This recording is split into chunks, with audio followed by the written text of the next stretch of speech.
everyone, I'm Laura from Ginger Giant. Thank you guys for coming to talk to me today, and why don't you guys introduce yourselves? I'm Spencer. This is Jared. We are the Central Arkansas rock and roll band Go for Gold. We make music for anyone and everyone who wants to have a good time. Anybody who's feeling a little bit down on themselves, they can kind of check in. We're like grandma. So for those that don't know you, how would you describe your sound? Like that.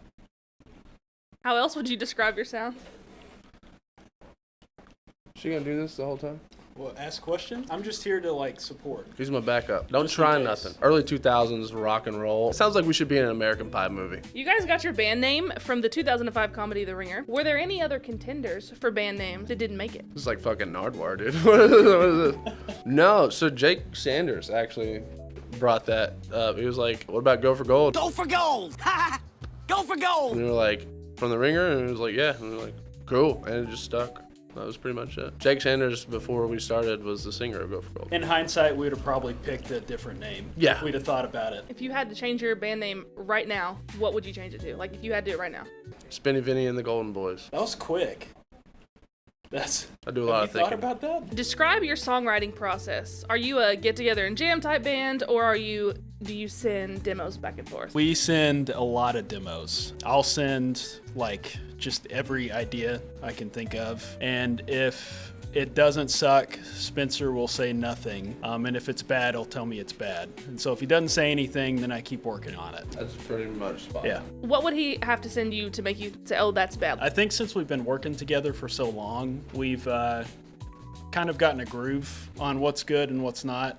She just shuffled 7 cards in front of me, dude. Was it? She's pulling a curveball. Do you write lyrics first or music first, or does it vary? Normally it starts with the chorus idea. If the chorus is good, then we keep going. If the chorus is bad, then it's probably not the right idea to be working on. So yeah, that's kind of where we start, is just chords. And if you have a melody come to mind off of those chords, then it's probably something we should keep doing. Sick answer, Dr. J.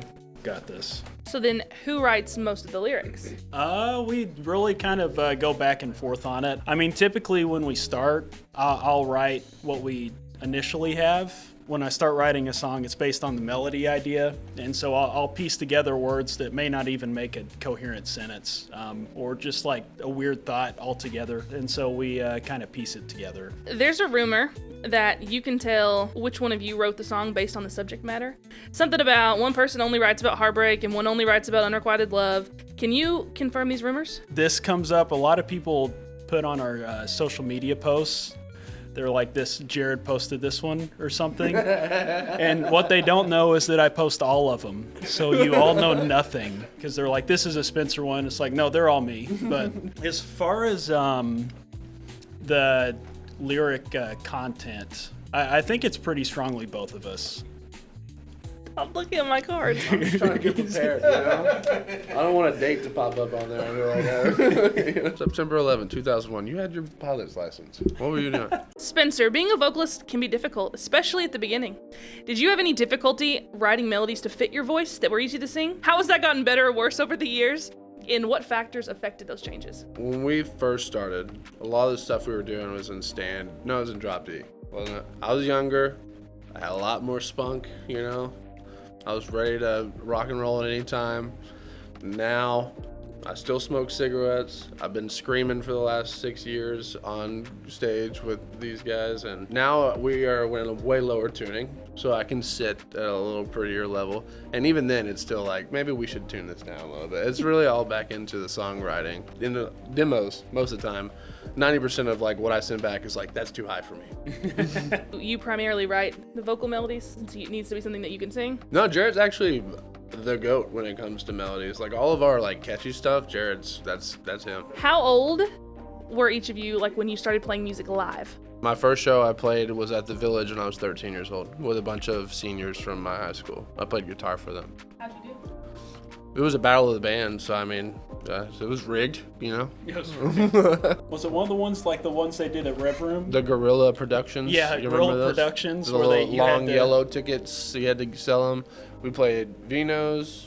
We played the Village first, which is crazy that was my first show. That was cool. Yeah, no, I started pretty young. I started playing guitar when I was 13, and I think I started playing in a cover band the year after with a few people I went to high school with. What kind of music did you cover? Did we cover? Yeah. Oh, you know, Like all Living the- on a Prayer and stuff? Oh, yeah. Bon Jovi, Guns N' Roses, AC/DC. Try finding a guy who can sing AC/DC in a middle school and not sound like a freak. You may or may not know this, but Spencer actually owns Rywick Candle Company, which is super cool. And he actually, so nice, he brought me a candle. I haven't even smelled it yet. And I'm so excited. They make them themselves and just... Listen, I'm so sorry. You'll have to tell me. Recently, you guys launched a podcast, Gold Rush. When can we expect full episodes, and what was the catalyst to start this, and what can we expect from it? Right now, we're still in like the beginning stages. We're just kind of throwing clips out as far as like the podcast itself goes. You know, we get messages all the time like, hey, when is a full episode? But right now, we're just kind of seeing what kind of fan base we would have, how many viewers would actually care about something like that. But mostly, it's just a way for me and Jared to get together once a week if we're not practicing and still just kind of sit down and talk about live, talk about music, all that stuff. So you're recording a podcast, not putting it out there, and then just taking the funny stuff and showing people. Well, That. yeah, we do have the full episodes that are ready to be posted. It's just, do we want to post them all, you know? Do either of you have a secret rap album? Nope. You had to think about that. No, we don't. That didn't sound like no. Was it mine or Jared's? Because we both have one. That's for a different interview. What DAW do you use?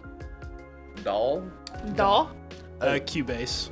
Thrustmaster 9000. How does the recording process work for you guys? Depends on who the producer is that we're working with at the time. Our last 2 times in California were completely different from one another. Like when we went and worked with Kyle Black, Kyle was like, work, like get there at 10 a.m. We're there until almost midnight every single night, just hammering stuff out. Sam, on the other hand, Sam was just like, dude, just act like you're having fun, and I care about emotion versus like precision, I guess. What came out of each of those sessions? The So Sick EP was with Kyle, and then we just recorded Time Bomb, our last song with Sam, and we're going back to work with him in August, I think, so more stuff then. Do the same people that perform on the instrument track it? No. Elaborate. Jared actually sings all of my parts, Yeah. believe it or not. So for drums, we have used anyone that we can find, honestly. So we've used a few different people. Sometimes they're fake drums. That'd be a fun, if you can figure out which is fake and which is real, good luck, because you can't. Outside of on the So Sick EP, Jagger recorded his bass stuff and killed it. But outside of that, I typically record all the guitars and the piano and synth and things like that. Typically I'll come in with, or our producer will add some as well. And then Spencer, of course, sings all of it, including harmonies now. I finally convinced him that that's a good idea, that he should, the guy that can sing should sing is the... Who would have thought, you know? So you're saying before then it was not him doing harmonies like in the track? Yep, so I've done them on a lot of the older stuff, especially the higher things, but I sound like a altar boy. It's not a bad thing. It works for some stuff, but it definitely sounds better when Spencer does it, and when the same vocalist that's singing the main line also sings the harmonies, they kind of like mesh together. It works better when he can do it.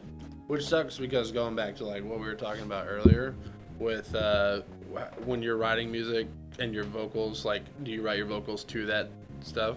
So I'm thinking I'm only going to have to sing the actual melody itself. And then now on the back end, I'm having to go in there and just, you know, like choke myself out almost to get as high as I have to. But yeah, it's a whole new beast for me, is learning harmonies. Who does the most takes when you're tracking? Probably me. Jared's fucking good at everything. No, I don't know about that. Probably pretty split. Is that because of perfectionism, or is it just because of messing up?